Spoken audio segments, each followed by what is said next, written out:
ಶ್ರೀಗುರುಭ್ಯೋ ನಮಃ. ಹರಿ ಓಂ. ಶ್ರಿಯಪ್ಪತ್ತೇ ನಿತ್ಯಗಣಿತ ಗುಣಮಾಣಿಕ್ಯ ವಿಶದ ಪ್ರಭಾಜಾಲೋಲ್ಲಾಸೋಪಹತ ಸಕಲಾವದ್ಯತಮಸೆ ಜಗಜ್ಜನ್ಮಸ್ಥೇಮ ಪ್ರಳಯ ರಚನಾಶೀಲವಪುಷೇ ನಮೋ ಅಶೇಷಾಂನಾಯ ಸ್ಮೃತಿಹೃದಯ ದೀಪ್ತಾಯ ಹರಯೇ येन प्रादुरभावि भूमिवलये व्यस्तारि गोसन्ततिः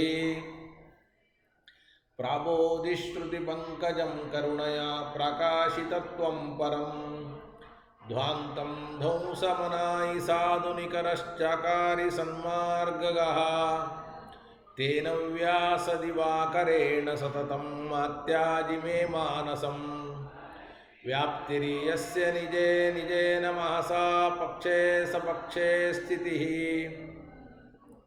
व्यावृत्तिश्च विपक्षतोत विषये सक्तिर्न वैबादिते नैवास्ति प्रतिपक्षयुक्तिरतुलं शुद्धं प्रमाणं समे भूयात् तत्त्वविनिर्णयाय भगवान् आनन्दतीर्थो मुनिः भवति यदनुभावादेडमूकोऽपि वाग्मी जडमतिरपि जन्तुर्जायते प्राज्ञमौलिः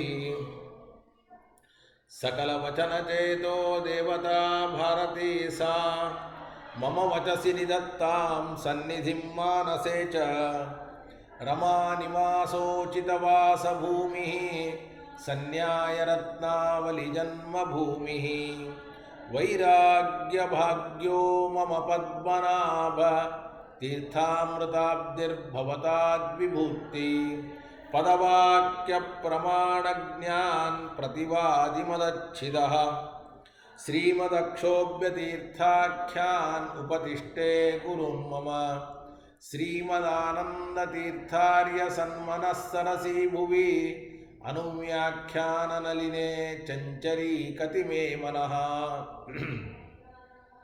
न शब्दाब्धौ गाढा न च निगमचर्चा सुचतुरा न च न्याये प्रौढा न च विदितवेद्या अपि वयं परं श्रीमत्पूर्णप्रमतिगुरुकारुण्यसरणीं प्रपन्ना मान्या स्मः किमपि च वदन्तोऽपि महतां भगवता बादरायणेन प्राणिनां निःश्रेयसाय प्रणीतमपि ब्रह्ममीमांसाशास्त्रम् असाधुनिबन्धान्ततमसा अवकुण्ठितत्वेन अप्रणीतमिव मन्यमानो भगवान् आनन्दतीर्थमुनिः यथाचार्याभिप्रायम् अस्य भाष्यं विदाय अनुभाष्यमपि करिष्यन् विलीनप्रकृतितया स्वयमन्तराय विदुरोऽपि अनवरतम् ईश्वरप्रवणकाय करणवृत्तिरपि नारायणप्रणामादिकम् प्रारीप्सितस्य अनन्तराय परिसमाप्ते प्रत्ययस्य च हेतुतया अविगीतशिष्टाचारपरम्परादिना अवगतमवश्यं करणीयं शिष्यान् ग्राहयितुं ग्रन्थादौ निबध्नाति नारायणमिति नारायणं निखिलपूर्णगुणैकदेहं निर्दोषमप्यतममप्यखिलैः सुवाक्यैः अस्योद्भवादिदमशेषविशेषतोऽपि वन्द्यं सदा प्रियतमं मम सन्नमामि तमेव शास्त्रप्रभवं प्रणम्य जगद्गुरूणां गुरुमञ्जसैव विशेषतो मे परमाख्यविद्या व्याख्यां करोम्यन्वपि चाहमेव ॐ अथातो ब्रह्मजिज्ञासा ॐ श्रुतिक्षीराब्धिमामत्यधीमन्दरमहीभृता प्राप्तान्यायसुधायेन तं जयीन्द्रमहं भजे बुधैरपि सुदुर्बोधे ग्रन्थे यन्मम साहसं तत्पारयन्तु निपुणाः गुरुपादरजक्षणाः लौकिकालौकिकफललक्षणामृतदोहिनीं गुरुवनुग्रहरूपां तां कामधेनुमुपास्महे मध्वोक्तिर्द्युनदी जयादिशुभवाक् सूर्यात्मजा संगमे व्याख्यास्नानमहो विदाय नृहरे प्राप्य प्रसादः परम् ಪ್ರಾಪುರ್ಯೇ ಕೃತಕೃತ್ಯತಾಂ ಗತಮಲಾ ವಿದ್ಯಾದಿರಾಜಾದಯೋ ಯೋಗೀಶಾ ಕೃಪಯಂತು ತೇ ಜಯಮುನೇರ್ಭಾವಸ್ಯ ಬೋಧಾ ಇಮೇ ಶುಕೇನ ಶಾಂತ್ಯಾದಿಷು ವಾङ्ಮಯೇಷು ವ್ಯಾಸೇನ ಧೈರ್ಯೆಂಬುದಿನೋಪಮೇಯಂ ಮನೋಜಜಿತ್ಯಾಂ ಮನಸಾಂ ಹಿ ಪದ್ಯ ರಘೂತ್ತಮಾಖ್ಯಂ ಸ್ವಗುರುಂ ನಮಾಮಿ ಆರೂಢಸ್ಸಹಸಾ ಯತೀಂದ್ರ ಪದವೀಂ ಗತ್ವಾ ಚ ವಾರಾಣಸೀಂ ತತ್ರತ್ಯಾನ್ ಕುಮತ ಪ್ರಚಾರ ನಿರತಾನ್ ಅದ್ವೈತಿ ದಿಗ್ಧಂತಿನಃ ಪ್ರೌಢಾರ್ಥೈ ವಚನೈಃ ಸುಯುಕ್ತಿಕಚಿತೈಃ ಸಂಭೀಷಯನ್ ಮೋದಯನ್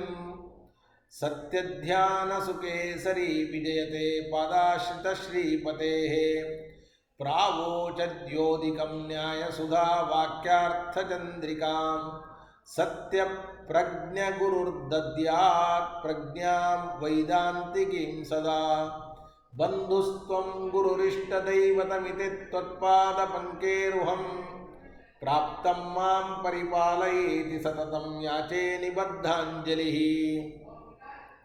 ಚಿತ್ತಂ ಮದ್ಗುಣದೋಷಚಿಂತನವಿದೋ ನೂನಂ ಮನಾಂಗ್ಮಾಕೃತಾ ಸತ್ಯಾಭಿಜ್ಞಗುರೋ ತ್ವದಂಗ್ರಿಯುಗಲಂ ಹಿತ್ವಾ ನ ಮೇ ಸದ್ಗತಿಃ ಸತ್ಯಾಭಿಜ್ಞಕರಾಬ್ಜೋತ್ಥಾನ್ ಪಂಚಾಶದ್ವರ್ಷಪೂಜಕಾನ್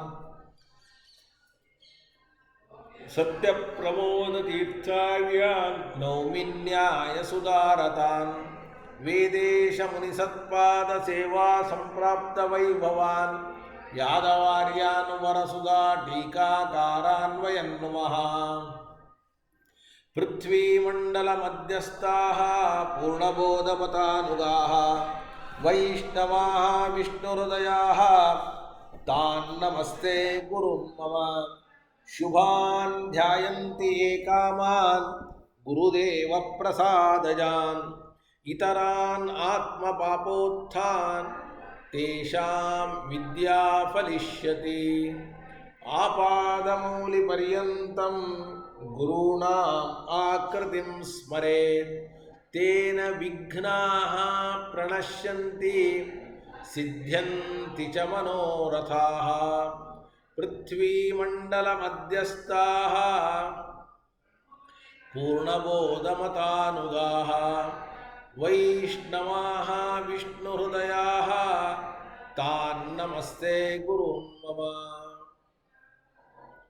ಶುಭಾನ್ ಧ್ಯಾಯಂತಿ ಏಕಾಮಾನ್ ಗುರುದೇವ ಪ್ರಸಾದಜಾನ್ ಇತರಾನ್ ಆತ್ಮಪಾಪೋತ್ಥಾನ್ ತೇಷಾಂ ವಿದ್ಯಾ ಫಲಿಷ್ಯತಿ ಆಪಾದಮೌಲಿಪರ್ಯಂತಂ ಗುರುಣಾಂ ಆಕೃತಿಂ ಸ್ಮರೇತ್ ತೇನ ವಿಘ್ನಾಃ ಪ್ರಣಶ್ಯಂತಿ ಸಿದ್ಧ್ಯಂತಿ ಚ ಮನೋರಥಾಃ ಯದುತಾಪಸಲಭ್ಯಮನಂತಭವೈ ತದುತೋ ಪರತತ್ವಮಿಹೈಕಪದಾತ್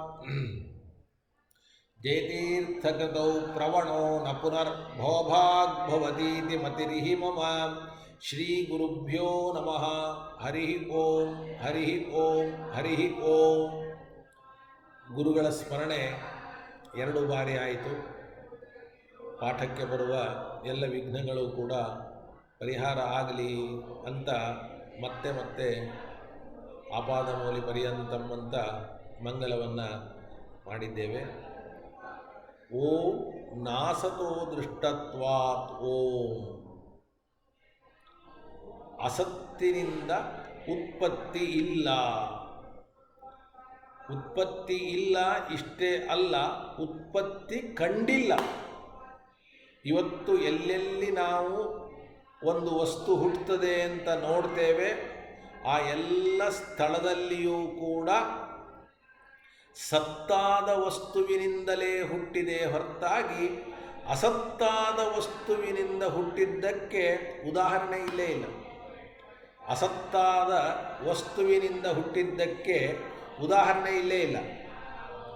ಆದರೆ ಇಲ್ಲಿ ಒಂದು ಪ್ರಶ್ನೆಯನ್ನು ಮಾಡ್ತಾರೆ. ಏನು? ನಾವು ಹೇಳಿದ್ವಿ ಅಸತ್ತಿನಿಂದ ಹುಟ್ಟು ಇಲ್ಲ ಅಂತ ಹೇಳೋದು ಬೇರೆ, ಅಸತ್ತಿನಿಂದ ಹುಟ್ಟಿದ್ದು ಕಂಡಿಲ್ಲ ಅಂತ ಹೇಳಿದ್ವಿ. ದೃಷ್ಟತ್ವ, ದೃಷ್ಟ ಅಂದರೆ ಕಾಣೋದು. ಕಾಣೋದು ಅಂದರೆ ಇದರ ಅರ್ಥ ಪ್ರತ್ಯಕ್ಷ ಪ್ರಮಾಣ. ಕಲ್ಪನೆ ಬಂತಲ್ಲ, ಅಸತ್ತಾದದ್ದರಿಂದ ಹುಟ್ಟೋದಿಲ್ಲ, ಸತ್ತಾದದ್ದರಿಂದಲೇ ಹುಟ್ಟುತ್ತದೆ. ಅಸತ್ತಾದದ್ದು ಹುಟ್ಟುವುದಕ್ಕೆ ಕಾರಣ ಆಗೋದಿಲ್ಲ. ಯಾಕೆ ಅಂದರೆ ನಮಗೆ ಕಂಡಿಲ್ಲ. ನಮಗೆ ಕಂಡಿಲ್ಲ ಅಂದರೆ ಪ್ರತ್ಯಕ್ಷ ಅನ್ನುವಂತಹ ಪ್ರಮಾಣ ಇಲ್ಲ. ಪ್ರತ್ಯಕ್ಷ ಪ್ರಮಾಣ ಈ ವಿಷಯದಲ್ಲಿ ಇಲ್ಲ. ನೋಡಿ ಎಷ್ಟು ಚೆನ್ನಾಗಿದೆ. ನಾವು ಕೇಳ್ತೀವಿ ಸ್ಯಾದೇತತ್ ಪ್ರಮಾಣಾಭಾವ ಪ್ರಮೇಯಾಭಾವಂ ಸಾಧಯತಿ. ಯಾವುದೇ ಒಂದು ವಿಷಯದಲ್ಲಿ ಯಾವ ಪ್ರಮಾಣನೂ ಇಲ್ಲ ಅಂದರೆ ಮಾತ್ರ ಆ ವಸ್ತು ಆ ವಿಷಯ ಸಿದ್ಧ ಆಗೋದಿಲ್ಲ. ಇದು ನಿಯಮ, ನಿಮಗೆ ಗೊತ್ತಿದೆ. ಬರೀ ಪ್ರತ್ಯಕ್ಷ ಒಂದು ಪ್ರಮಾಣ ಇಲ್ಲ ಅಂದ ಕ್ಷಣಕ್ಕೆ ಆ ವಸ್ತುವನ್ನೇ ನೀವು ಇಲ್ಲ ಅಂತ ಹೇಳ್ತಾ ಇದ್ದೀರಲ್ಲ, ಆ ವಿಷಯವನ್ನೇ ನೀವು ಇಲ್ಲ ಅಂತ ಹೇಳ್ತಾ ಇದ್ದೀರಲ್ಲ, ಹೇಗೆ? ಪ್ರಮಾಣಾಭಾವ ಪ್ರಮೇಯಾಭಾವಂ ಸಾಧಯತಿ. ಒಂದು ವಿಷಯ ಇಲ್ಲ ಅಥವಾ ಒಂದು ಪ್ರಮೇಯ ಇಲ್ಲ ಅಂದರೆ ಅದರ ವಿಷಯದಲ್ಲಿ ಯಾವ ಪ್ರಮಾಣನೂ ಇರಬಾರ್ದು.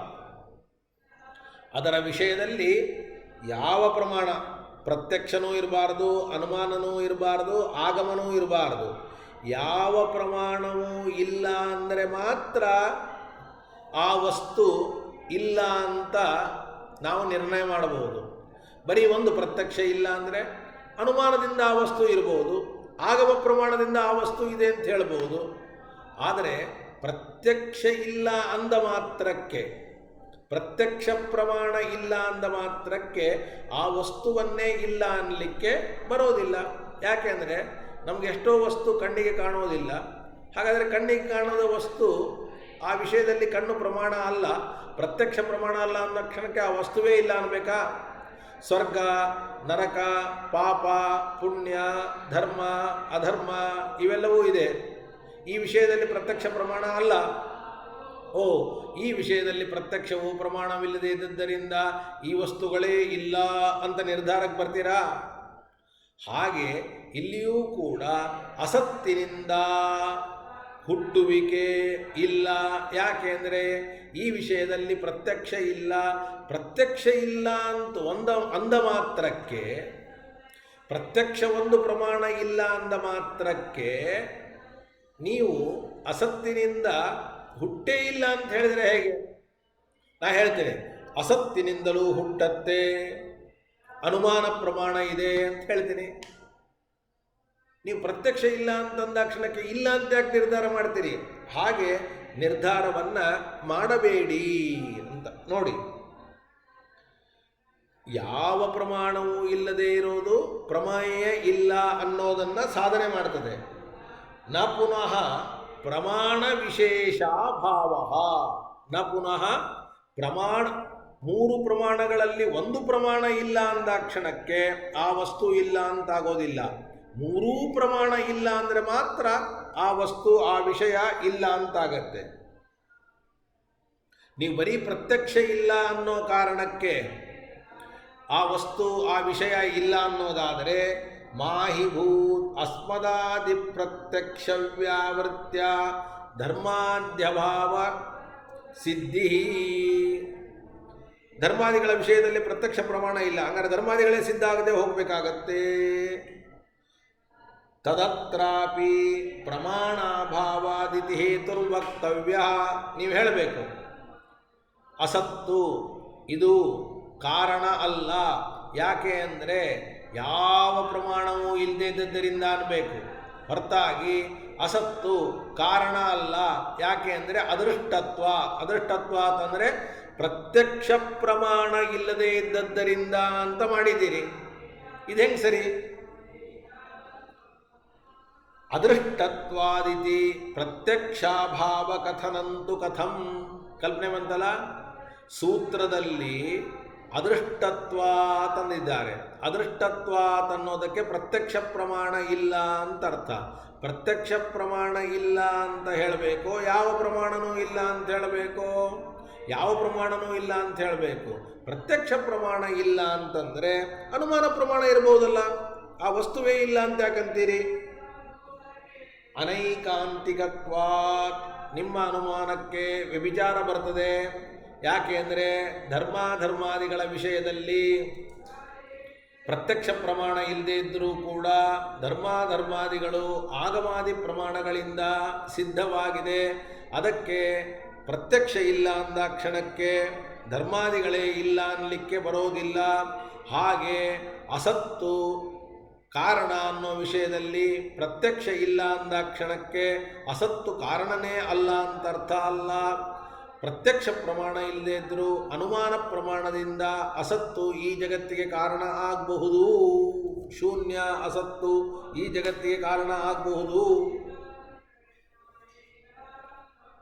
ಅಂತ ಅವರು ಆಕ್ಷೇಪವನ್ನು ಮಾಡಿದರೆ ಅದಕ್ಕೆ ಶ್ರೀಮದಾಚಾರ್ಯರ ಉತ್ತರವನ್ನು ಕೊಡ್ತಾರೆ.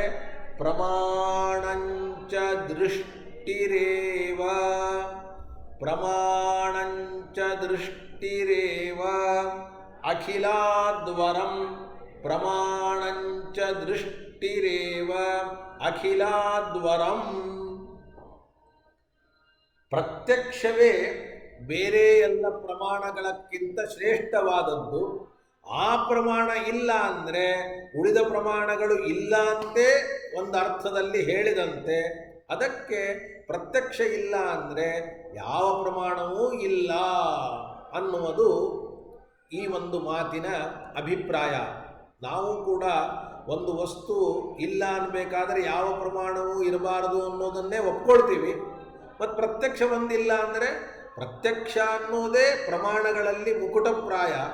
ಆ ಪ್ರತ್ಯಕ್ಷ ಇಲ್ಲ ಅಂದರೆ ಉಳಿದ ಪ್ರಮಾಣಗಳು ಇಲ್ಲ ಅಂತ. ಪ್ರತ್ಯಕ್ಷ ಒಂದಿಲ್ಲ ಅಂದರೆ ಉಳಿದ ಪ್ರಮಾಣಗಳು ಇಲ್ಲ ಅಂತ ಹೆಂಗಾಗತ್ತೆ ಅಂದರೆ ನೋಡಿ, ಮೊದಲು ನೋಡೋಣ. ದೃಷ್ಟಿ ಅಂತ ಅನುವ್ಯಾಖ್ಯಾನ ಇದೆ. ದೃಷ್ಟಿ ಪ್ರತ್ಯಕ್ಷಮೇವ ಅಖಿಲ ಅನುಮಾನಾತ್ ಆಗಮಾಚ್ಚ ವರಂ ಪ್ರಮಾಣಂ. ಎಲ್ಲ ಅನುಮಾನಗಳಕ್ಕಿಂತ ಎಲ್ಲ ಆಗಮಗಳಕ್ಕಿಂತ ಪ್ರತ್ಯಕ್ಷವೇ ಪ್ರಬಲವಾದ ಪ್ರಮಾಣ. ಅಯಂ ಅಭಿಸಂಧಿ. ಒಟ್ಟು ಈ ಮಾತಿನ ಅಭಿಪ್ರಾಯ, ಈ ಅನುವ್ಯಾಖ್ಯಾನದ ಅಭಿಪ್ರಾಯ ಇಷ್ಟು. ನಾ ಸತಃ ಜಗತೋ ಭಾವಃ ಇತಿ ಪ್ರತಿಜ್ಞಾಯ. ಅಸತ್ತಿನಿಂದ ಜಗತ್ತಿನ ಉತ್ಪತ್ತಿ ಸಾಧ್ಯ ಇಲ್ಲ. ಯಾಕೆ ಅಂದರೆ ತತ್ರ ಪ್ರಮಾಣ ಭಾವಾತ್. ಅಸತ್ತಿನಿಂದ ಜಗತ್ತು ಹುಟ್ಟುತ್ತದೆ ಅನ್ನೋ ವಿಷಯದಲ್ಲಿ ಯಾವ ಪ್ರಮಾಣವೂ ಕೂಡ ಇಲ್ಲದೇ ಇದ್ದದ್ದರಿಂದ ಅನ್ನುವಂತಹ ಹೇತುವನ್ನೇ ಮನಸ್ಸಿನಲ್ಲಿ ಇಟ್ಟುಕೊಂಡು ಹೇತು ಮನಸ್ಸಿ ನಿಧಾಯ ಕಥಂ ತತ್ರ ಪ್ರಮಾಣ ಭಾವ ಇತಿ ಜಿಜ್ಞಾಸಾಯ. ಅಲ್ಲ, ಅಸತ್ತಿನಿಂದ ಜಗತ್ತು ಹುಟ್ಟೋದಿಲ್ಲ ಅಂತ ನೀವು ಹೇಳಿದಿರಿ. ಹುಟ್ಟೋದಿಲ್ಲ ಅನ್ನೋದಕ್ಕೇನು ಪ್ರಮಾಣ ಅಂದರೆ ಹುಟ್ಟುತ್ತದೆ ಅನ್ನೋ ವಿಷಯದಲ್ಲಿ ಯಾವ ಪ್ರಮಾಣವೂ ಕೂಡ ಇಲ್ಲ. ಯಾವ ಪ್ರಮಾಣವೂ ಕೂಡ ಇಲ್ಲ. ನೋಡಿ ಹೇಗಿದೆ. ಅಲ್ಲ, ಯಾವ ಪ್ರಮಾಣವೂ ಕೂಡ ಇಲ್ಲ ಅಂತ ನೀವು ಹೇಳಬೇಕಾದರೆ ಬರೀ ಪ್ರತ್ಯಕ್ಷ ಪ್ರಮಾಣ ಇಲ್ಲ ಅಂದಿರಲ್ಲ. ಅಂದರೆ ಹಾಗಾದ್ರೆ ಯಾವುದಿಲ್ಲ ಅನ್ಬೇಕು? ಅನುಮಾನ ಇಲ್ಲ ಅನ್ಬೇಕು, ಆಗಮ ಇಲ್ಲ ಅನ್ಬೇಕು. ಅನುಮಾನ ಮತ್ತು ಆಗಮಗಳು ಪ್ರತ್ಯಕ್ಷ ಮೂಲವಾಗಿವೆ. ಅನುಮಾನ ಆಗಮಯೋಹೋ ಪ್ರತ್ಯಕ್ಷ ಮೂಲತ್ವೇನ ತತಃ ಪ್ರತ್ಯಕ್ಷಮೇವ ವರಂ ಪ್ರಮಾಣಂ. ಪ್ರತ್ಯಕ್ಷವೇ ಶ್ರೇಷ್ಠವಾಗಿರತಕ್ಕಂತಹ ಪ್ರಮಾಣ ಎಂತೆಂದು ಆದೌ ಅದೃಷ್ಟತ್ವಾದಿತಿ. ಅದನ್ನೇ ಮೊದಲು ಇಲ್ಲ ಅಂತ ಹೇಳಿಬಿಟ್ರೆ, ಮುಖ್ಯವಾದದ್ದು ಪ್ರಧಾನವಾದದ್ದು ಇಲ್ಲ ಅಂತ ಹೇಳಿಬಿಟ್ರೆ, ಅಪ್ರಧಾನವಾದದ್ದು ಇಲ್ಲ ಅಂತ ತನ್ನಷ್ಟಕ್ಕೆ ತಾನೇ ಸಿದ್ಧವಾಗಿ ಬಿಡುತ್ತದೆ. ನಿಮ್ಗೆ ಗೊತ್ತಿದೆ, ಪ್ರಧಾನವಾದದ್ದು ಇಲ್ಲ ಅಂದರೆ ಅಪ್ರಧಾನವಾದದ್ದನ್ನು ಇಲ್ಲ ಅಂತ ಹೇಳುವ ಅವಶ್ಯಕತೆ ಇಲ್ಲ, ತನ್ನಷ್ಟಕ್ಕೆ ತಾನೇ ಸಿದ್ಧವಾಗ್ತದೆ. ಹಾಗೆ ಮೂರು ಪ್ರಮಾಣಗಳಲ್ಲಿ ಪ್ರಧಾನವಾದ ಪ್ರತ್ಯಕ್ಷ ಇಲ್ಲ ಅಂದರೆ ಅಪ್ರಧಾನವಾದ ಅನುಮಾನ ಆಗಮಗಳು ಇಲ್ಲ ಅಂತನ್ನೋದು ಅದರಿಂದಲೇ ನಿರ್ಧಾರವಾಗತ್ತೆ. ತದಭಾವೋ ಅಯಂ ದರ್ಶಿತಃ ನತು ಪ್ರಧಾನ ಪ್ರತಿಜ್ಞಾಯಾಂ ಹೇತುತ್ವೇನ. ಪ್ರಧಾನ ಪ್ರತಿಜ್ಞಾಯಾಂ ಹೇತುತ್ವೇನ ಹೊರತಾಗಿ ಪ್ರಧಾನವಾಗಿರತಕ್ಕಂತಹ ಪ್ರತಿಜ್ಞೆಯಲ್ಲಿ ನಾವು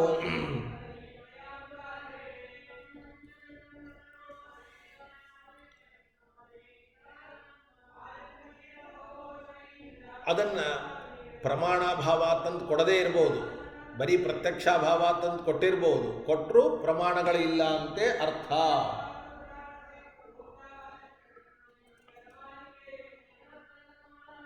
ಏನ ಉಕ್ತ ದೋಷ ಸ್ಯಾತ್. ನಮ್ಮ ಅಭಿಪ್ರಾಯ ಪ್ರತ್ಯಕ್ಷ ಇಲ್ಲ ಅಂದರೆ ಯಾವ ಪ್ರಮಾಣ ಇಲ್ಲ ಅಂತ ಅರ್ಥ ಹೊರತಾಗಿ ಬರೀ ಪ್ರತ್ಯಕ್ಷ ಒಂದೇ ಇಲ್ಲ ಅಂತ ಅರ್ಥ ಅಲ್ಲ. ತರ್ಹಿ ಅನುಮಾನಾದ್ಯಭಾವೋ ವಕ್ತವ್ಯ ಇತ್ಯತಃ ಆಹ ಪ್ರಮಾಣಂಚ ಇತಿ. ನೋಡಿ, ಅಲ್ಲ ನೀವೇನೋ ಪ್ರತ್ಯಕ್ಷ ಇಲ್ಲ ಅಂದರೆ ಅನುಮಾನ ಆಗಮ ಯಾವುದೂ ಇಲ್ಲ ಅಂತ ಹೇಳಿದಂಗಾಯಿತು ಅಂತ ಹೇಳಿದಿರಿ. ಅನುಮಾನ ಆಗಮ ಇಲ್ಲ ಅಂತ ಹೇಗಾಯಿತು? ಪ್ರತ್ಯಕ್ಷ ಇಲ್ಲ ಅಂದರೆ ಪ್ರತ್ಯಕ್ಷ ಒಂದಿಲ್ಲ ಅಂತ ಆಯ್ತೆ ಹೊರತಾಗಿ ಅನುಮಾನ ಆಗಮಗಳು ಇಲ್ಲ ಅಂತ ಹೇಗಾಯಿತು ಅಂದರೆ ಅದಕ್ಕೂ ಉತ್ತರ ಪ್ರಮಾಣಂಚ ದೃಷ್ಟಿರೇವ ಅಖಿಲಾದ್ವರಂ ಅಯಂ ಆಶಯಃ ವೇದಾದೇಹೇ ಶೂನ್ಯವಾದಿನ ಪ್ರಾಮಾಣ್ಯಂ ನ ಅಂಗೀಕ್ರಿಯತೆ. ನೋಡಿ ಎಷ್ಟು ಚೆನ್ನಾಗಿದೆ. ಒಟ್ಟು ಅಸತ್ತಿನಿಂದ ಜಗತ್ತು ಹುಟ್ಟುತ್ತದೆ ಅನ್ನೋ ವಿಷಯದಲ್ಲಿ ಯಾವ ಪ್ರಮಾಣವೂ ಇಲ್ಲ. ಯಾವ ಪ್ರಮಾಣವೂ ಇಲ್ಲ ಅಂದರೆ ಪ್ರತ್ಯಕ್ಷ ಒಂದೇ ಇಲ್ಲ ಅಂತ ಹೇಳಿದಿರಲ್ಲ, ಅನುಮಾನ ಆಗಮ ಇರ್ಬೋದಲ್ಲ ಅಂದರೆ ಈಗಾಗಲೇ ಹೇಳಿದಂತೆ ಪ್ರತ್ಯಕ್ಷ ಪ್ರಧಾನ ಅದು ಇಲ್ಲ ಅಂದರೆ ಅನುಮಾನ ಆಗಮಗಳು ಇಲ್ಲ ಅಂತ. ಅಷ್ಟು ಮಾತ್ರ ಅಲ್ಲ, ಬೌದ್ಧರ ಮತ ಇದು. ಬೌದ್ಧರ ಮತದಲ್ಲಿ ವೇದವನ್ನಂತೂ ಒಪ್ಪೇ ಇಲ್ಲ. ವೇದಾದಿ ಪ್ರಮಾಣಗಳನ್ನು ಅವರು ವೇದ, ಇತಿಹಾಸ, ಪುರಾಣ ಯಾವ ಪ್ರಮಾಣಗಳನ್ನು ಒಪ್ಪಿಲ್ಲ. ಅವರು ಯಾವುದೋ ಬೌದ್ಧಾಗಮ ಒಪ್ಪಿದ್ದಾರೆ, ಅದನ್ನು ನಾವು ಪ್ರಮಾಣ ಅಂತ ಒಪ್ಪಲ್ಲ. ನಮ್ಮ ವೇದಾದಿ ಪ್ರಮಾಣಗಳನ್ನು ಅವರು ಪ್ರಮಾಣ ಅಂತ ಒಪ್ಪೋದಿಲ್ಲ, ಅವರ ಬೌದ್ಧಾಗಮವನ್ನು ನಾವು ಪ್ರಮಾಣ ಅಂತ ಒಪ್ಪೋದಿಲ್ಲ. ಹಾಗಾದರೆ ಆಗಮವನ್ನಂತೂ ಅಸತ್ತಿನಿಂದ ಜಗತ್ತು ಹುಟ್ಟಿತು ಅನ್ನೋದಕ್ಕೆ ಪ್ರಮಾಣವನ್ನು ಕೊಡಲಿಕ್ಕೆ ಬರೋದಿಲ್ಲ. ನೋಡಿ, ಶೂನ್ಯವಾದಿನ ಪ್ರಾಮಾಣ್ಯಂ ನ ಅಂಗೀಕ್ರಿಯತೆ ತದೀಯ ಆಗಮಸ್ಯತು ಅಸ್ಮಾಭಿಃ ಇತ್ಯತಃ ನ ಅಸ್ತಿ ಅತ್ರ ಆಗಮಃ ಸಂಪ್ರತಿಪನ್ನಃ ಇತಿ ಶಿಷ್ಯೈರೇವ ಶಕ್ಯತೆ ಜ್ಞಾತುಂ. ಅದಕ್ಕೆ ಶ್ರೀಮದಾಚಾರ್ಯರು ಅದನ್ನು ಹೇಳಲಿಕ್ಕೆ ಹೋಗಲಿಲ್ಲ. ಆಗಮ ಪ್ರಮಾಣ ಇಲ್ಲ, ಯಾಕೆ ಹೇಳಬೇಕು? ಆಗಮವನ್ನು ಅವರು ಒಪ್ಪೇ ಇಲ್ಲ, ಅದಕ್ಕೆ ಪ್ರಮಾಣ ಇಲ್ಲ ಅಂತ ಶಿಷ್ಯರೇ ಊಹಿಸಿ ತಿಳಿದುಕೊಳ್ಳಲಿಕ್ಕೆ ಬರ್ತದೆ. ಅದಕ್ಕೆ ಪ್ರತ್ಯಕ್ಷ ಒಂದಿಲ್ಲ ಅಂತ ಹೇಳಿದರು. ಅನುಮಾನ ಇಲ್ಲ ಅಂತ ಹೇಳ್ಬೋದಾಗಿತ್ತಲ್ಲ ಅಂತ ಪ್ರಶ್ನೆ ಬಂದರೆ ಅದನ್ನು ಹೇಳುವ ಅವಶ್ಯಕತೆ ಇಲ್ಲ. ಯಾಕೆ ಅಂದರೆ ಅನುಮಾನ ಇರೋದು ಯಾವಾಗ ಅಂದರೆ ಪ್ರತ್ಯಕ್ಷ ಇದ್ದರೆ, ಪ್ರತ್ಯಕ್ಷ ಇದ್ದಿದ್ದಿಲ್ಲ ಅಂತಂದರೆ ಅನುಮಾನ ಇರಲಿಕ್ಕೆ ಸಾಧ್ಯವೇ ಇಲ್ಲ. ಯಾಕೆ ಅಂದರೆ ಅನುಮಾನ ಪೂರ್ಣವಾಗಿ ಪ್ರತ್ಯಕ್ಷವನ್ನು ಅವಲಂಬಿಸಿದೆ. ಅನುಮಾನಕ್ಕೆ ಪಕ್ಷ ಬೇಕು, ವ್ಯಾಪ್ತಿ ಬೇಕು, ಉದಾಹರಣೆ ಬೇಕು. ವ್ಯಾಪ್ತಿ, ಪಕ್ಷ, ಉದಾಹರಣೆ ಇವೆಲ್ಲವೂ ಕೂಡ ಪ್ರತ್ಯಕ್ಷದಿಂದ ಮಾತ್ರ ತಿಳಿಯಲಿಕ್ಕೆ ಸಾಧ್ಯ. ಪ್ರತ್ಯಕ್ಷನೇ ಇಲ್ಲ ಅಂದರೆ ವ್ಯಾಪ್ತಿನೂ ಇಲ್ಲ, ಪಕ್ಷನೂ ಇಲ್ಲ, ದೃಷ್ಟಾಂತವೂ ಇಲ್ಲ, ಅನುಮಾನವೇ ಇಲ್ಲ. ಅನುಸೃತ್ಯಮಾನಂ ಅನುಮಾನಂ, ಪ್ರತ್ಯಕ್ಷವನ್ನು ಅನುಸರಿಸಿ ಇರುವಂಥದ್ದು ಅನುಮಾನ. ಈಗಲಾದರೂ ಕೂಡ ಪ್ರತ್ಯಕ್ಷವೇ ಇಲ್ಲ ಅಂದರೆ ಆ ಪ್ರತ್ಯಕ್ಷವನ್ನು ಅನುಸರಿಸಿದ ಅನುಮಾನವೂ ಕೂಡ ಇಲ್ಲ ಅಂತ ತನ್ನಷ್ಟಕ್ಕೆ ತಾನೇ ಸಿದ್ಧವಾಗ್ತದೆ. ಆದ್ದರಿಂದ ಅದೃಷ್ಟತ್ವಾತ್ ಪ್ರತ್ಯಕ್ಷ ಇಲ್ಲ ಅಂತ ಹೇಳಿದರು. ಪ್ರತ್ಯಕ್ಷ ಇಲ್ಲ ಅಂದರೆ ಅನುಮಾನವೂ ಇಲ್ಲ, ಆಗಮವನ್ನು ಅವರು ಒಪ್ಪದೇ ಇದ್ದದ್ದರಿಂದ ಆಗಮವೂ ಕೂಡ ಇಲ್ಲ. ತಥಾಚ ಮೂರೂ ಪ್ರಮಾಣಗಳು ಇಲ್ಲ. ಮೂರೂ ಪ್ರಮಾಣಗಳು ಇಲ್ಲದೇ ಇದ್ದದ್ದರಿಂದ ಅಸತ್ತಿನಿಂದ ಜಗತ್ತು ಹುಟ್ಟುತ್ತದೆ ಅಂತ ಹೇಳಲಿಕ್ಕೆ ಸಾಧ್ಯ ಇಲ್ಲ, ಜಗತ್ತು ಹುಟ್ಟೋದಿಲ್ಲ. ನೋಡಿ, ಪ್ರತ್ಯಕ್ಷಾಭಾವೇನ ಅನುಮಾನಸ್ಯಾಪಿ ಅಭಾವಃ ಸಿದ್ಧಃ ಏವ. ಪ್ರತ್ಯಕ್ಷಸ್ಯ ಅನುಮಾನ ಉಪಜೀವ್ಯತ್ವಾತ್. ಯಾಕೆಂದರೆ ಅನುಮಾನವು ಪ್ರತ್ಯಕ್ಷವನ್ನು ಉಪಜೀವಿಸಿ ತನ್ನ ಕೆಲಸವನ್ನು ಮಾಡ್ತದೆ. ಪ್ರತ್ಯಕ್ಷವೇ ಇಲ್ಲ ಅಂದರೆ ಅನುಮಾನ ಕೆಲಸ ಮಾಡೋದು ಹೇಗೆ? ಪ್ರತ್ಯಕ್ಷೇಣ ಕ್ವಚಿತ ಉಪಲಬ್ಧಮೇವ ಹಿ ಅನುಮಾನೇನ ಕ್ವಚಿತ ಸಾಧನೀಯಂ. ಅನುಮಾನ ಏನು ಮಾಡಬೇಕು? ಪ್ರತ್ಯಕ್ಷದಿಂದ ತಿಳಿಸಲ್ಪಟ್ಟದ್ದನ್ನು ಅನುಮಾನ ಸಾಧನೆ ಮಾಡಬೇಕೇ ಹೊರತಾಗಿ ಪ್ರತ್ಯಕ್ಷದ ಸಹಾಯವಿಲ್ಲದೆ ಸ್ವತಂತ್ರವಾಗಿ ಅನುಮಾನ ಏನೂ ಮಾಡಲಿಕ್ಕೆ ಸಾಧ್ಯ ಇಲ್ಲ.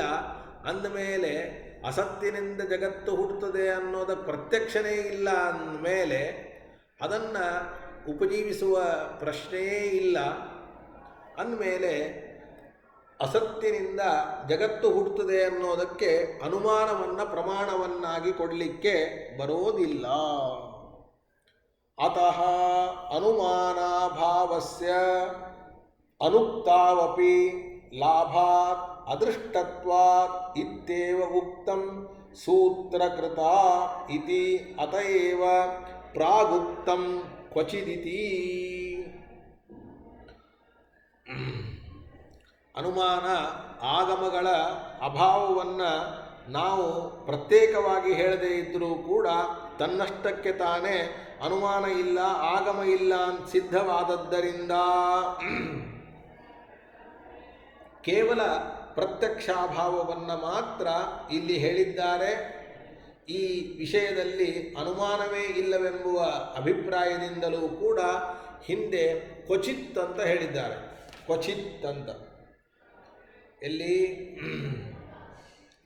ನಹಿ ದೃಷ್ಟ ಅಸತೋ ಜನಿ ಸತ ಕ್ವಚಿತ ಅನ್ನುವಲ್ಲಿ ಆ ಕ್ವಚಿತ್ ಅನ್ನುವ ಪದ ಏನನ್ನು ತಿಳಿಸ್ತದೆ ಅಂದರೆ ಯಾವ ಪ್ರಮಾಣವೂ ಕೂಡ ಇಲ್ಲ ಅಂತ ತಿಳಿಸ್ತದೆ.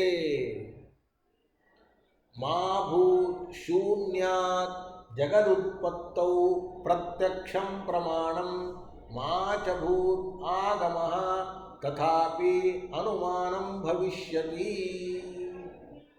ಇದರ ಮೇಲೆ ಶುರುವಾಯಿತು. ಏನು ಅಂತ ಕೇಳಿದರೆ, ಅಸತ್ತಾದ ಶೂನ್ಯದಿಂದ ಜಗತ್ತು ಹುಟ್ಟುತ್ತದೆ ಅನ್ನೋ ವಿಷಯದಲ್ಲಿ ನೀವು ಪ್ರತ್ಯಕ್ಷ ಪ್ರಮಾಣ ಇಲ್ಲ ಅಂದರೆ ಬೇಡ, ಬಿಡಿ, ಪ್ರತ್ಯಕ್ಷ ಪ್ರಮಾಣ ಇರೋದು ಬೇಡ. ಆಗಮವನ್ನು ಬೌದ್ಧರು ಒಪ್ಪಿಲ್ಲ, ಆಗಮವೂ ಪ್ರಮಾಣ ಇರೋದು ಬೇಡ. ಆದರೆ ಅನುಮಾನ ಪ್ರಮಾಣ ಯಾಕಿರಬಾರದು? ಅನುಮಾನ ಪ್ರಮಾಣವನ್ನು ನಾವು ಹೇಳ್ತೀವಿ, ತೋರಿಸ್ಕೊಡ್ತೀವಿ. ಇಲ್ಲ, ಅನುಮಾನವು ಪ್ರತ್ಯಕ್ಷವನ್ನು ಅನುಸರಿಸಬೇಕು, ಪ್ರತ್ಯಕ್ಷ ಇಲ್ಲ ಅಂದಮೇಲೆ ಅನುಮಾನ ಹೆಂಗಿರೋದು ಅದೆಲ್ಲ ಕೇಳಿ. ಅಂತೂ ನಾವು ಅನುಮಾನ ಪ್ರಮಾಣವನ್ನು ಶೂನ್ಯದಿಂದ ಜಗತ್ತು ಹುಟ್ಟುತ್ತದೆ ಅನ್ನೋದಕ್ಕೆ ಕೊಡ್ತೀವಿ. ನೋಡಿ, ತಥಾಪಿ ಅನುಮಾನಂ ಭವಿಷ್ಯತಿ ಅಸತಃ ಸದುತ್ಪತ್ತೌ ಪ್ರತ್ಯಕ್ಷಾಭಾವೇನ ದೃಷ್ಟಾನುಮಾನ ಅನುಪಪತ್ತಾವಪಿ. ಅಸತ್ತಿನಿಂದ ಸತ್ತಾದ ಜಗತ್ತು ಹುಟ್ಟುತ್ತದೆ ಅನ್ನೋ ವಿಷಯದಲ್ಲಿ ಪ್ರತ್ಯಕ್ಷ ಇಲ್ಲದೆ ಇದ್ದರೂ ಕೂಡ ದೃಷ್ಟಾನುಮಾನ ಕೂಡತ್ತೆ ಅಂತ ಹೇಳಿ. ಎಲ್ಲರೂ ಕೂಡ ಸುಧಾಪಂಕ್ತಿಯನ್ನು ನೋಡಿ, ಸದಾಪಂಕ್ತಿಯಲ್ಲಿ ದೃಷ್ಟಾನುಮಾನ ಅಂತ ಇದೆ. ಏನು ದೃಷ್ಟಾನುಮಾನ? ಹಾಗಂದರೆ ದೃಷ್ಟಾನುಮಾನ ಕೂಡೋದಿಲ್ಲ ಅಂತ ಹೇಳ್ತಾ ಇದ್ದಾರೆ. ಅನುಪಪತ್ತಾವಪಿ, ದೃಷ್ಟಾನುಮಾನ ಅನುಪಪತ್ತಾವಪಿ. ಏನು ಹಂಗಂದರೆ ಅಂದರೆ ನಿಮಗೆ ಅನುಮಾನ ಅಂದರೆ ಏನು ಗೊತ್ತು, ಆದರೆ ಅನುಮಾನಗಳಲ್ಲಿ ಬಹಳ ವಿಧ ಇದೆ. ಕೇವಲ ಅನ್ವಯಿ, ಕೇವಲ ವ್ಯತಿರೇಕಿ, ಅನ್ವಯ ವ್ಯತಿರೇಕಿ ಅಂತ ಇದೊಂದು ವಿಭಾಗ. ಅದರಂತೆ ದೃಷ್ಟಾನುಮಾನ, ಸಾಮಾನ್ಯತೋ ದೃಷ್ಟಾನುಮಾನ ಅಂತ ಇದೆ. ದೃಷ್ಟಾನುಮಾನ ಅಂದರೆ ಏನು, ಸಾಮಾನ್ಯತೋ ದೃಷ್ಟಾನುಮಾನ ಅಂದರೆ ಏನು ಅಂತ ಇದನ್ನು ಸ್ವಲ್ಪ ನಿಧಾನವಾಗಿ ತಿಳಿದುಕೊಳ್ಳೋಣ. ದೃಷ್ಟಾನುಮಾನ ಅಂದರೆ ಏನು ಅಂತ ಕೇಳಿದರೆ, ಪ್ರತ್ಯಕ್ಷ ಯೋಗ್ಯಾರ್ಥ ಅನುಮಾಪಕಂ ದೃಷ್ಟಂ, ಪ್ರತ್ಯಕ್ಷ ಅಯೋಗ್ಯಾರ್ಥ ಅನುಮಾಪಕಂ ಸಾಮಾನ್ಯತೋ ದೃಷ್ಟಂ. ನಮ್ಮ ಪ್ರತ್ಯಕ್ಷಕ್ಕೆ ಯೋಗ್ಯವಾದ ಅರ್ಥವನ್ನು ತಿಳಿಸಿಕೊಡುವ ಅನುಮಾನ ಇದ್ದರೆ ಅದಕ್ಕೆ ದೃಷ್ಟಾನುಮಾನ ಅಂತ ಕರೀತಾರೆ. ನಮ್ಮ ಪ್ರತ್ಯಕ್ಷಕ್ಕೆ ಯೋಗ್ಯವಲ್ಲದ್ದನ್ನು ತಿಳಿಸಿಕೊಡಬೇಕು ಅಂದರೆ ಅದಕ್ಕೆ ಸಾಮಾನ್ಯತೋ ದೃಷ್ಟಾನುಮಾನ ಅಂತ ಕರೀತಾರೆ. ಉದಾಹರಣೆಗೆ ದೃಷ್ಟಾನುಮಾನ ಅಂದರೆ ಪರ್ವತೋ ವನ್ಯಮಾನ್ ಧೂಮಾತ್ ಅಂತ. ಧೂಮವು ನಮ್ಮ ಕಣ್ಣಿಗೆ ಕಾಣುವಂಥದ್ದು, ವನ್ನಿಯೂ ನಮಗೆ ಕಣ್ಣಿಗೆ ಕಾಣುವಂಥದ್ದು. ಈ ಅನುಮಾನದಲ್ಲಿ ಧೂಮದಿಂದ ನಮಗೆ ವನ್ನಿ ಗೊತ್ತಾದರೆ ಇದಕ್ಕೆ ಯಾವ ಅನುಮಾನ ಅಂತ ಕರೀತಾರೆ? ದೃಷ್ಟಾನುಮಾನ. ಇಲ್ಲಿ ಸಾಧ್ಯವೂ ಕಣ್ಣಿಗೆ ಗೊತ್ತು, ಹೇತುವೂ ಕಣ್ಣಿಗೆ ಗೊತ್ತು. ಇದು ಆದರೆ ಇನ್ನೊಂದು ಸುಂದರವಾದ ಉದಾಹರಣೆಯನ್ನು ಪ್ರಮಾಣ ಪದ್ಧತಿಯಲ್ಲಿ ಟೀಕಾಚಾರ್ಯರು ಕೊಡ್ತಾರೆ. ಸಾಮಾನ್ಯತೋ ದೃಷ್ಟಾನುಮಾನಕ್ಕೆ. ಸಾಮಾನ್ಯತೋ ದೃಷ್ಟಾನುಮಾನ ಅಂದರೆ ಏನು? ಪ್ರತ್ಯಕ್ಷ ಅಯೋಗ್ಯಾರ್ಥಾನುಮಾಪಕಂ ಸಾಮಾನ್ಯತೋ ದೃಷ್ಟಂ ಅಂತರ್ಥ. ಏನರ್ಥ? ಪ್ರತ್ಯಕ್ಷ ಅಯೋಗ್ಯಾರ್ಥಾನುಮಾಪಕಂ, ನಮ್ಮ ಕಣ್ಣಿಗೆ ಕಾಣದ್ದನ್ನು ತಿಳಿಸಿಕೊಡಬೇಕಾಗಿದೆ. ನಮ್ಮ ಕಣ್ಣಿಗೆ ಕಾಣೋದಿಲ್ಲ. ಯಾವುದು ಉದಾಹರಣೆ ಅಂತ ಕೇಳಿದರೆ, ಒಬ್ಬ ವ್ಯಕ್ತಿ ಇದ್ದಾನೆ, ಅವನಿಗೆ ನಾವು ಕಣ್ಣಿದೆಯೋ ಇಲ್ಲೋ ಅಂತ ತಿಳ್ಕೊಳ್ಬೇಕಾಗಿದೆ. ಅವನು ಕುರುಡನೋ ಅಥವಾ ಕಣ್ಣು ಕಾಣಿಸ್ತದೋ ಅಂತ. ನಮ್ಮ ಕಣ್ಣಿನಿಂದ ಅವನ ಕಣ್ಣನ್ನು ನೋಡಿದರೆ ನಮಗೆ ಅವನು ಕುರುಡ ಅಂತ ಗೊತ್ತಾಗೋದಿಲ್ಲ. ಯಾಕೆ ಅಂದರೆ ನಮ್ಮ ಕಣ್ಣಿಗೆ ಅವನ ಕಣ್ಣು ಅಂದರೆ ಚಕ್ಷುರಿಂದ್ರಿಯ ವಿಷಯ ಅಲ್ಲ. ಯಾಕೆ ಅಂದರೆ ಈ ಎಷ್ಟು ಇಂದ್ರಿಯಗಳಿವೆ, ಈ ಎಲ್ಲ ಇಂದ್ರಿಯಗಳು ಕೂಡ ಅತೀಂದ್ರಿಯ. ನಮ್ಮ ಕಣ್ಣಿಗೆ ಏನು ಕಾಣಿಸ್ತಾ ಇದೆ ಅದು ಇಂದ್ರಿಯದ ಗೋಲಕವೇ ಹೊರತಾಗಿ ಅದೇ ಇಂದ್ರಿಯ ಅಲ್ಲ.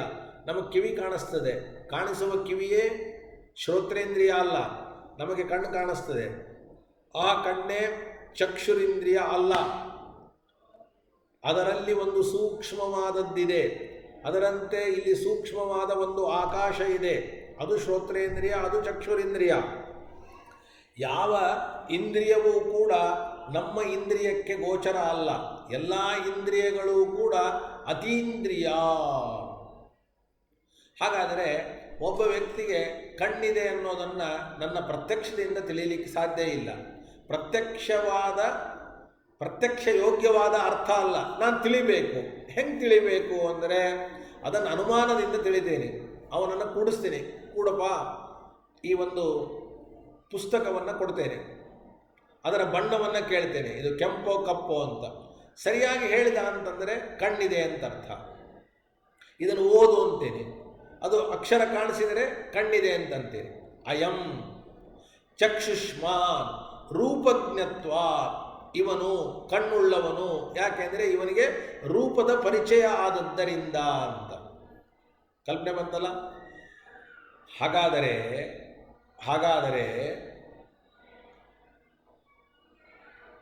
ಪ್ರತ್ಯಕ್ಷಕ್ಕೆ ಅಯೋಗ್ಯವಾದ, ಪ್ರತ್ಯಕ್ಷಕ್ಕೆ ಕಾಣದ ಅರ್ಥ ಅಂತಂದರೆ ಅದು ಇಂದ್ರಿಯ. ಅದರ ಜ್ಞಾನವನ್ನು ಮಾಡಿಕೊಡುವ ಅನುಮಾನ ಅದು ಅಯಂ ಚಕ್ಷುಷ್ಮಾನ್ ರೂಪಜ್ಞತ್ವಾತ್ ಅಂತ. ಇಂತಹ ಅನುಮಾನಕ್ಕೆ ಸಾಮಾನ್ಯತೋ ದೃಷ್ಟಾನುಮಾನ ಅಂತ ಕರೀತಾರೆ. ಕಲ್ಪನೆ ಬಂತೆಲ್ಲರಿಗೂ. ಕಣ್ಣಿಗೆ ಕಾಣುವುದನ್ನು ತಿಳಿಸಿಕೊಡುವ ಅನುಮಾನಕ್ಕೆ ದೃಷ್ಟಾನುಮಾನ, ಕಣ್ಣಿಗೆ ಕಾಣದ ವಿಷಯವನ್ನು ತಿಳಿಸಿಕೊಡುವ ಅನುಮಾನಕ್ಕೆ ಸಾಮಾನ್ಯತೋ ದೃಷ್ಟಾನುಮಾನ ಅಂತ ಈ ರೀತಿಯಾಗಿ ಎರಡನ್ನ ನಾವು ಇಲ್ಲಿ ತಿಳಿದುಕೊಳ್ಳಬೇಕು. ಈಗ ನಮಗೆ ಇನ್ನೂ ಒಂದು ಸಾಮಾನ್ಯತೋ ದೃಷ್ಟಕ್ಕೆ ಉದಾಹರಣೆಯನ್ನು ಬೇರೆ ರೀತಿಯಿಂದ ಹೇಳಬೇಕು ಅಂತಂದರೆ ನೋಡಿ, ಒಂದು ಅನುಮಾನವನ್ನು ಮಾಡ್ತೀವಿ ಅಂತ ಇಟ್ಕೊಳ್ಳಿ. ಆ ಅನುಮಾನದ ಹೇತು ಸಾಧ್ಯ ಇರುತ್ತೆ. ಆ ಹೇತು ಸಾಧ್ಯಗಳಿಗೆ ನಮಗೆ ಸಾಕ್ಷಾತ್ತಾಗಿ ವ್ಯಾಪ್ತಿ ಕಾಣೋದಿಲ್ಲ. ವ್ಯಾಪ್ತಿ ಕಾಣದೇ ಇದ್ದರೂ ಕೂಡ ಆ ಹೇತು ಸಾಧ್ಯಗಳಿಗೆ ಸದೃಶವಾದ ಬೇರೆ ವಸ್ತುಗಳಿಗೆ ವ್ಯಾಪ್ತಿ ಕಂಡಾಗ ಅದಕ್ಕೆ ಸದೃಶವಾದ ಪ್ರಕೃತ ಹೇತುವಿನಿಂದ ಪ್ರಕೃತ ಸಾಧ್ಯವನ್ನು ಸಾಧನೆ ಮಾಡಿದರೆ ಅದನ್ನು ಸಾಮಾನ್ಯತೋ ದೃಷ್ಟಾನುಮಾನ ಅಂತಂತಾರೆ. ನಿಮ್ಗೆ ಉದಾಹರಣೆಯನ್ನು ಹೇಳಿದರೆ ಅರ್ಥವಾಗ್ತದೆ. ಹೋಮ ಮಾಡ್ತಾ ಇರ್ತಾರೆ. ಹೋಮ ಇದು ಸ್ವರ್ಗಕ್ಕೆ ಸಾಧನ ಅಂತ ನಾನು ಹೇಳ್ತೇನೆ. ಯಾಗಕ್ಕೆ ಸ್ವರ್ಗ ಫಲ ಇದೆ ಅಂತ ಹೇಳ್ತೇನೆ.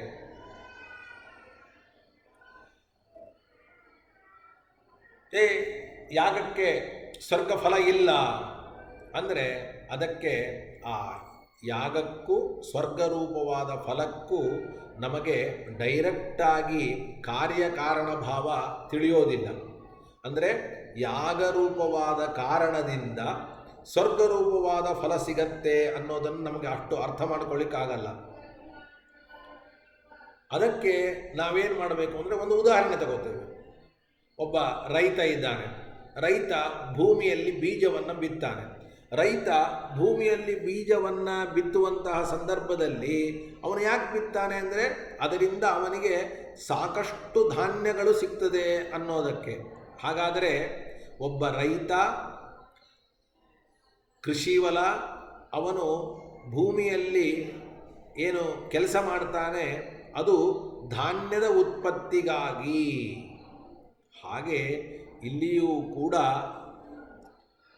ಒಬ್ಬ ವ್ಯಕ್ತಿ ಒಂದು ಹೋಮವನ್ನು ಮಾಡಿದರೆ ಅದು ಸ್ವರ್ಗದ ಉತ್ಪತ್ತಿಗಾಗಿ ಅಂತ. ಹಾಗಾದರೆ ಸ್ವರ್ಗಕ್ಕೂ ಯಾಗಕ್ಕೂ ನೇರವಾಗಿ ನಮಗೆ ಕಾರ್ಯಕಾರಣ ಭಾವ ಗೊತ್ತಾಗದೇ ಇದ್ದರೂ ಕೂಡ ಒಬ್ಬ ರೈತ ಧಾನ್ಯಕ್ಕಾಗಿ ಭೂಮಿಯಲ್ಲಿ ಕೆಲಸ ಮಾಡುವಂತೆ ಈ ವ್ಯಕ್ತಿ ಸ್ವರ್ಗಕ್ಕಾಗಿ ಹೋಮವನ್ನು ಮಾಡ್ತಾ ಇದ್ದಾನೆ ಅಂತ ತಿಳ್ಕೊಳ್ತೇವೆ. ಇದಕ್ಕೆ ಸಾಮಾನ್ಯತೋ ದೃಷ್ಟಾನುಮಾನ ಅಂತ ಕರೀತಾರೆ. ಇಲ್ಲದೇ ಇದ್ದರೆ ಯಾರೂ ಕೂಡ ಫಲ ಇಲ್ಲ ಅಂದರೆ ಕೆಲಸವನ್ನು ಮಾಡೋದಿಲ್ಲ. ಹಾಗಾದರೆ ಈಗ ನೀವು ಶೂನ್ಯದಿಂದ ಜಗತ್ತು ಹುಟ್ಟತ್ತೆ, ಅಸತ್ಯದಿಂದ ಜಗತ್ತು ಹುಟ್ಟತ್ತೆ ಅನ್ನೋದಕ್ಕೆ ಪ್ರಮಾಣವನ್ನು ಕೊಟ್ಟರು. ಯಾವ ಪ್ರಮಾಣ ಅಂದರೆ ಅದು ಅನುಮಾನ. ಯಾವ ಅನುಮಾನ ಅಂದರೆ ಸಾಮಾನ್ಯತೋ ದೃಷ್ಟಾನುಮಾನ.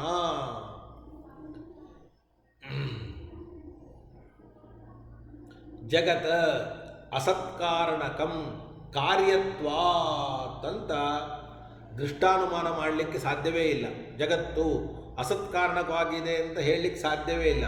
ಆದ್ದರಿಂದ ಸಾಮಾನ್ಯತೋ ದೃಷ್ಟಾನುಮಾನ ಅಂತ ಹೇಳಬೇಕು. ಆ ಸಾಮಾನ್ಯತೋ ದೃಷ್ಟಾನುಮಾನವನ್ನು ಎರಡು ರೀತಿಯಿಂದ ಹೇಳಲಿಕ್ಕೆ ಬರುತ್ತೆ. ಹೇಗೆ ಅಂದರೆ ಆದಿಕಾರ್ಯಂ ಸಕಾರಣಂ ಕಾರ್ಯತ್ವಾತ್ ಅಂತ ಒಂದು ಅನುಮಾನ. ಆದಿಕಾರ್ಯಂ ಸಕಾರಣಂ ಕಾರ್ಯತ್ವಾತ್. ಒಂದು ವಿಷಯ, ನಾಳೆ ಅಂದರೆ ಶನಿವಾರ ಅವತ್ತು ಕೂಡ ಪಂಚಮಿ ತಿಥಿ ಇದೆ. ನವರಾತ್ರಿಯ ಶುಭ ಸಂದರ್ಭ, ಮಧ್ವ ಜಯಂತಿಯ ಶುಭ ಸಂದರ್ಭ.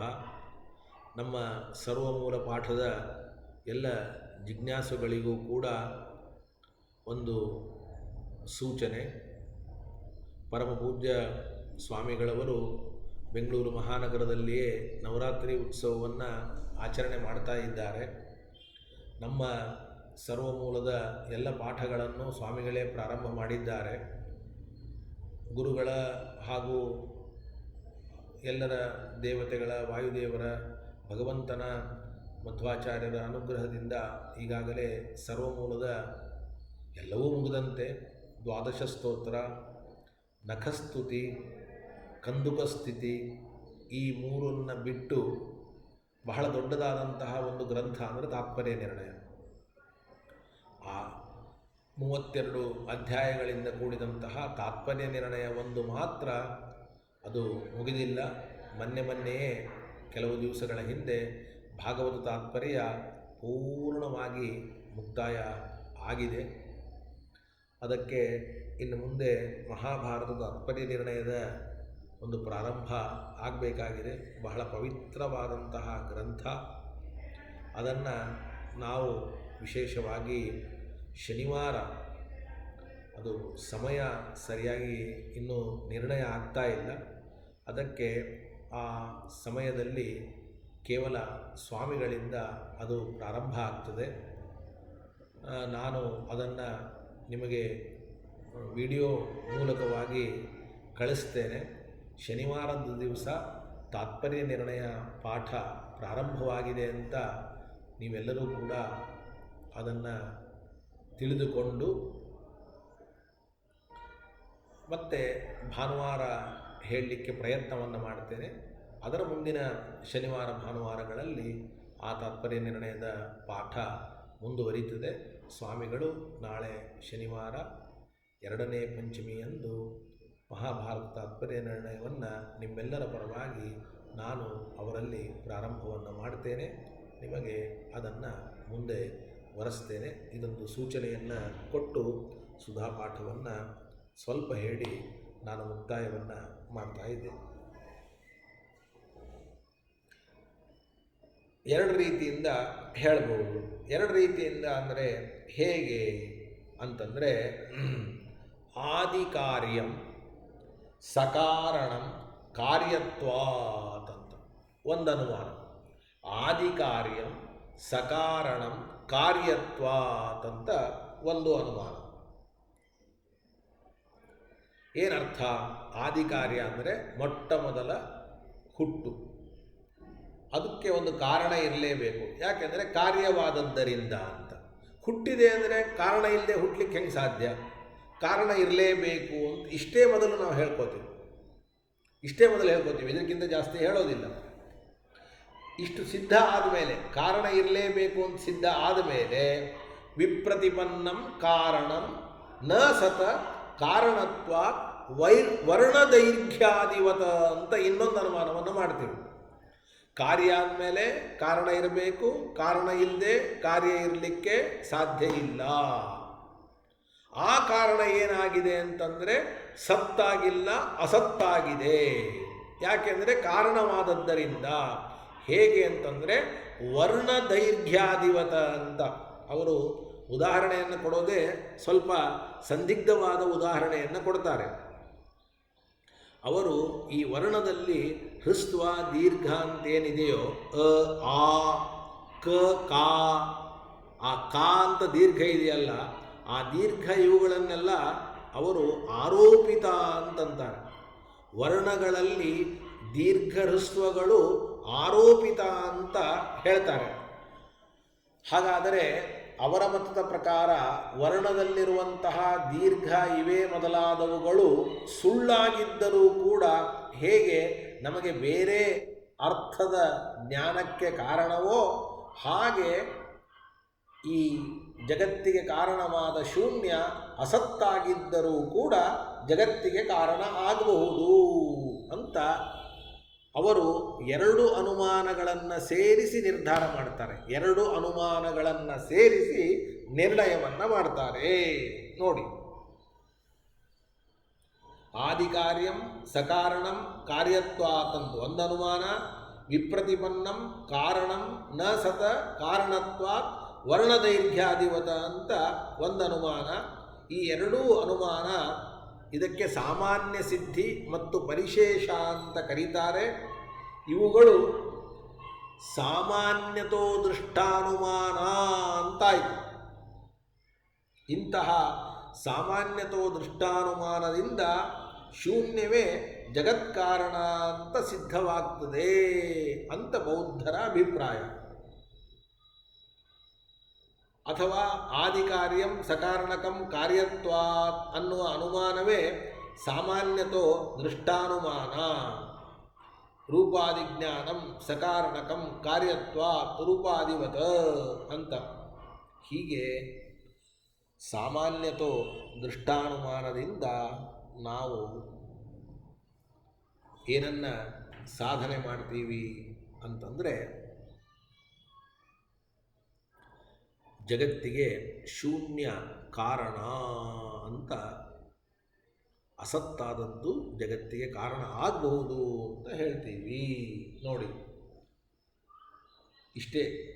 ಅಸತಃ ಸದುತ್ಪತ್ತೌ ಪ್ರತ್ಯಕ್ಷಾಭಾವೇನ, ಅಸತ್ತಿನಿಂದ ಜಗತ್ತು ಹುಟ್ಟುತ್ತದೆ ಅನ್ನೋ ವಿಷಯದಲ್ಲಿ ಪ್ರತ್ಯಕ್ಷ ಪ್ರಮಾಣ ಇಲ್ಲದೇ ಇದ್ದರೂ ಕೂಡ, ಆಗಮ ಪ್ರಮಾಣ ಇಲ್ಲದೇ ಇದ್ದರೂ ಕೂಡ, ಅನುಮಾನದಲ್ಲಿಯೂ ಕೂಡ ಎರಡು ಅನುಮಾನ, ದೃಷ್ಟಾನುಮಾನ ಸಾಮಾನ್ಯತೋ ದೃಷ್ಟಾನುಮಾನ, ದೃಷ್ಟಾನುಮಾನ ಇಲ್ಲದೇ ಇದ್ದರೂ ಕೂಡ ಸಾಮಾನ್ಯತೋ ದೃಷ್ಟಾನುಮಾನ ಅಂತಿದೆ. ಏನಿದೆ? ಸಾಮಾನ್ಯತೋ ದೃಷ್ಟಾನುಮಾನ, ಅದು ಪ್ರಮಾಣ. ಸಾಮಾನ್ಯತೋ ದೃಷ್ಟಸ್ಯ ಉಪಪತ್ತೇಃ ಕಾರಣಸ್ಯ ಹಿ ಸತ್ವೇ ನಿಷಿದ್ಧೇ. ಕಾರಣ ಅಂತೂ ಇರಲೇಬೇಕು, ಆ ಕಾರಣಕ್ಕೆ ಸತ್ವ ಇಲ್ಲ ಅಂತ ಹೇಳಿಬಿಟ್ರೆ ಅಸತಃ ಏವ ಜನ್ಮ ಸೇತ್ಸ್ಯತಿ, ಅಸತ್ತಾದ ಕಾರಣದಿಂದಲೇ ಹುಟ್ಟಿತು ಅಂತ ಸಿದ್ಧವಾಗ್ತದೆ. ಇತ್ಯಾಶಂಕ್ಯ ಅನುಮಾನಾನಾಂ ತರ್ಕ ಪ್ರತಿಘಾತಂ ವಕ್ತುಂ ಸೂತ್ರಂ. ತರ್ಕದ ವಿರೋಧವನ್ನು ತೋರಿಸುವುದಕ್ಕೆ, ಈ ಅನುಮಾನಕ್ಕೆ ತರ್ಕದ ವಿರೋಧವನ್ನು ತೋರಿಸುವುದಕ್ಕೆ ಆಚಾರ್ಯರು ಹೇಳ್ತಾ ಇದ್ದಾರೆ. ವೇದವ್ಯಾಸದೇವರು ಸೂತ್ರವನ್ನು ಮಾಡ್ತಾ ಇದ್ದಾರೆ. ಓ ಉದಾಸೀನಾನಾಮಪಿ ಚೈವಂ ಸಿದ್ಧಿ. ಓ ಉದಾಸೀನಾನಾಮಿ ಅಪಿ ಚ ಏವಂ ಸಿದ್ಧಿ ಅನ್ನತಕ್ಕಂತಹ ಒಂದು ಸೂತ್ರ, ಈ ಅಧಿಕರಣದ ಎರಡನೇ ಸೂತ್ರ.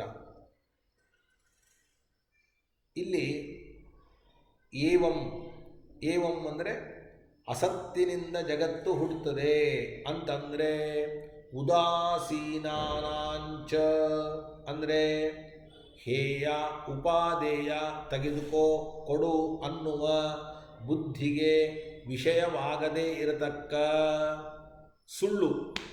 ಈಗಾಗಲೇ ಹೇಳಿದ್ನಲ್ಲ, ಆಕಾಶ ಕಮಲ ಅಥವಾ ಶಶವಿಷಾಣ ಇವೇ ಮೊದಲಾದವುಗಳಿಂದಲೂ ಕೂಡ ಕೆಲಸ ಆಗಲಿ. ಯಾಕೆ ಕೆಲಸ ಆಗಬಾರ್ದು? ಅಸತ್ತಿನಿಂದ ಕೆಲಸ ಆಗೋದಿಲ್ಲ ಅಂತ ನಾವು ಇಷ್ಟು ದಿವಸ ತಿಳ್ಕೊಂಡಿದ್ವಿ. ಅಸತ್ತಿನಿಂದ ಜಗತ್ತು ಹುಟ್ಟುತ್ತದೆ ಅಂತಂದರೆ ಶಶವಿಷಾಣದಿಂದ ಕೆಲಸ ಆಗಲಿ, ಆಕಾಶ ಕಮಲದಿಂದ ಕೆಲಸ ಆಗಲಿ.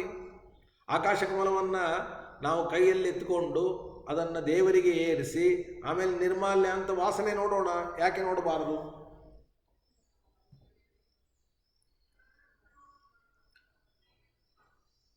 ನಾವು ಶೂನ್ಯಕ್ಕೆ ಜಗತ್ಕಾರಣತ್ವ ಸಿದ್ಧವಾಗದೇ ಇದ್ದರೂ ಒಪ್ತೀವಿ. ಏನು ಸಮಸ್ಯೆ ಅಂತಂದರೆ, ಅದಕ್ಕೆ ನಾವು ಹೇಳ್ತೀವಿ, ನೀವು ಅಸತ್ತಿಗೆ ಒಂದು ವೇಳೆ ಜಗತ್ಕಾರಣತ್ವವನ್ನು ಒಪ್ಪಿದರೆ ಅಸತ್ತಾದ ವಸ್ತುಗಳು ಜಗತ್ತಿನಲ್ಲಿ ಬೇಕಾದಷ್ಟಿವೆ, ಅವೆಲ್ಲವೂ ಕೂಡ ಕಾರಣವಾಗಬೇಕಾಗುತ್ತದೆ ಅಂತ ಈ ಸೂತ್ರಕ್ಕೆ ಅರ್ಥ. ಆ ಸೂತ್ರದ ಅಭಿಪ್ರಾಯವನ್ನು ಶ್ರೀಮದಾಚಾರ್ಯರು ಅನುವ್ಯಾಖ್ಯಾನದಲ್ಲಿ ತಿಳಿಸ್ತಾರೆ. ಯದ್ದೇವಂ ಸಪ್ತಮರಸ ಮಧುರಾದಿವ ಪೀನತ ಭವೇತ್ ಜನಸ್ಯ ಮಾರ್ಜಾರ ಶೃಂಗಂ ಗೋರಿವ ಘಾತಕಂ ಅಂತ. ಎಷ್ಟು ಚೆನ್ನಾಗಿದೆ, ಹಾಸ್ಯವನ್ನು ಮಾಡ್ತಾರೆ. ಅಸತ್ತಿನಿಂದ ಜಗತ್ತು ಸೃಷ್ಟಿಯಾಗೋದಾದರೆ, ಶೂನ್ಯದಿಂದ ಜಗತ್ತು ಸೃಷ್ಟಿಯಾಗೋದಾದರೆ ಅದಕ್ಕೆ ಏಳನೇ ರಸ ಇರೋದು 6 ರಸ, 7ನೇ ರಸ ಇಲ್ಲ. ನಾವು ಹೇಳ್ತೀವಿ 7ನೇ ರಸದಿಂದ ದೇಹಕ್ಕೆ ಒಳ್ಳೆಯ ಶಕ್ತಿ ಬರಲಿ. ಹೇಗೆ 6 ರಸಗಳಿಂದ ನಮಗೆ ಶಕ್ತಿ ಬರುತ್ತೋ ಹಾಗೆ 7ನೇ ರಸದಿಂದಲೂ ಶಕ್ತಿ ಬರಲಿ. ನೀವು ಅನ್ಬೇಕು, ಏನ್ರಿ 7ನೇ ರಸನೇ ಇಲ್ಲ, ಅದರಿಂದ ಶಕ್ತಿ ಬರೋದು ಹೇಗೆ ಅಂದರೆ? ಹಾಗಾದರೆ ಅಸತ್ತಿನಿಂದ ಕೆಲಸ ಆಗ್ಬೋದು ಅಂತ ಹೇಳಿದಿರಲ್ಲ ನೀವೇ, ಅಸತ್ತಿನಿಂದ ಕಾರ್ಯ ಆಗ್ಬೋದು ಅಂತ ಹೇಳಿದಿರಿ. ಹಾಗಾದರೆ 7ನೇ ರಸ ಅಸತ್ತಾದರೂ ಅದರಿಂದ ನಮಗೆ ಶಕ್ತಿ ಬರಲಿ, ಕಾರ್ಯ ಆಗಲಿ. ಶಶಶೃಂಗ ಇದೆ, ಮೊಲದ ಕೋಡು, ಅದನ್ನು ಯಾರಿಗಾದರೂ ಚುಚ್ಚಿ ಅದರಿಂದ ಸಾಯಿಸೋಣ. ಶಶಶೃಂಗವೇ ಇಲ್ಲರಿ, ಅದರಿಂದ ಚುಚ್ಚೋದು ಹೇಗೆ ಅಂದರೆ ಅಸತ್ತಿನಿಂದಲೂ ಕೂಡ ಕಾರ್ಯ ಆಗಲಿ. ನೀವು ಒಪ್ಪಿದ್ದೀರಲ್ಲ. ನೋಡಿ, 2 ಮಾತನ್ನು ಹೇಳ್ತಾ ಇದ್ದಾರೆ. ಹೇಗೆ ಗೋಶೃಂಗ ಅದು ಗಾಯವನ್ನು ಉಂಟು ಮಾಡ್ತದೋ, ಶಶಶೃಂಗವೂ ಗಾಯವನ್ನು ಉಂಟು ಮಾಡಲಿ. 6ನೇ ರಸ ಅಥವಾ 6 ರಸಗಳು ನಮಗೆ ಪುಷ್ಟಿಯನ್ನು ಹೇಗೆ ಕೊಡ್ತಾವೋ ಹಾಗೆ 7ನೇ ರಸವೂ ಕೂಡ ಪುಷ್ಟಿಯನ್ನು ಕೊಡಲಿ. ಇದರ ವಿವರಣೆಯನ್ನು ಮತ್ತೆ ತಿಳಿಯೋಣ. ಶ್ರೀಕೃಷ್ಣಾರ್ಪಣಮಸ್ತು. ಶನಿವಾರದಿಂದ ಮತ್ತೆ ತಾತ್ಪರ್ಯ ನಿರ್ಣಯ ಪ್ರಾರಂಭ ಆಗ್ತದೆ. ಸೋಮವಾರ, ಮಂಗಳವಾರ, ಬುಧವಾರ, ಗುರುವಾರ 4 ದಿವಸ ರಜಾ. ಮತ್ತು ಯಥಾ ಪ್ರಕಾರ ಶುಕ್ರವಾರ 1 ದಿವಸ ನಾವು ಏಕಾದಶಿ ಶುಕ್ರವಾರ ಕಾಣಿಸ್ತದೆ. ಅವತ್ತಿನ ದಿವಸ ಸುಧಾಪಾಠ ಇದು ಮುಂದುವರಿತದೆ.